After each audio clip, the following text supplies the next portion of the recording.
Hello students, आज हम NCERT पाठ्य पुस्तक के हल में आज हम पढ़ेंगे क्वेश्चन नंबर 21।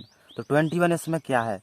किसी एक समान आवेशित चालकी गोलों का व्यास 2.4 मीटर है। देखिए, आपको यहाँ पर व्यास दिया गया है 2.4। आपने 10th में पढ़ा था त्रिज्या व्यास की आधी होती है, तो आपको त्रिज्या निकालना है। इसलिए अब त्रिज्या आधा कर दो इसका, तो कितना 2.4 है तो 1.2 हो जाएगा। तो आपको दिया गया है कितना, r बराबर 1.2 मीटर। ठीक है। तथा गोले का पृष्ठीय आवेश घनत्व, देखो आपको पृष्ठीय आवेश घनत्व हमने अगले वीडियो में पढ़ाया था ना, किससे डिनोट करते हैं? उससे सिग्मा से। कितना दिया गया आपको? 80 माइक्रोकूलम, मतलब 80 गुणा 10⁻⁶ आपको ये दिया गया है। ठीक है। आपसे क्या कहा गया? आवेश ज्ञात कीजिए, मतलब आपको क्यू ज्ञात करना है इसका। तो आप क्यू कैसे ज्ञात करेंगे? हमने पढ़ाया था ना आपको सूत्र, सिग्मा बराबर कितना होता? Q upon 4πr²। क्योंकि आपको क्यू ज्ञात करना है तो क्यू लाइए आप इस साइड। क्यू बराबर सिग्मा गुणा 4πr²। ठीक है।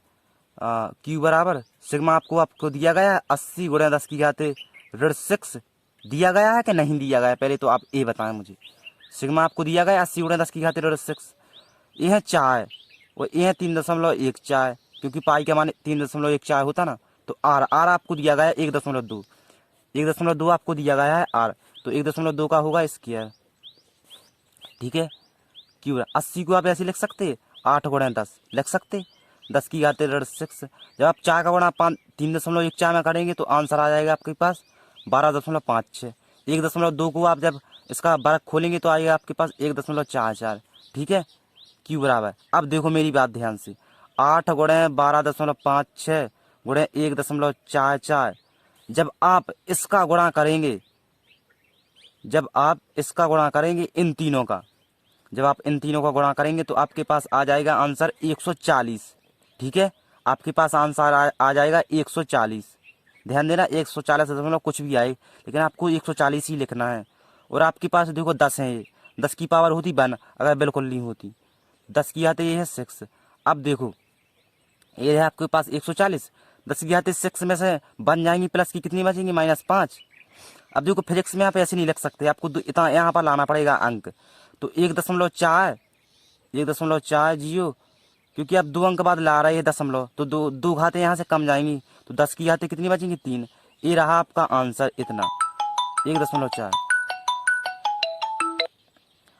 बस आपको क्यू आ गया कितना? 1.4 गुणा 10⁻³ . अब आपसे क्या कहा गया है? विद्युत फ्लक्स ज्ञात करो। आपको विद्युत फ्लक्स का सूत्र था, क्या होता? फाई बराबर होता क्यू अपॉन एप्साइलन। क्योंकि आपको अब तो सिंपल है यार, क्यू तो आपको निकाल लिया है आपने, 1.4 गुणा 10⁻³ आपने निकाल लिया है ना अभी। ये क्यू का मान अभी निकाल लिया है ना, अभी हमने निकाला था।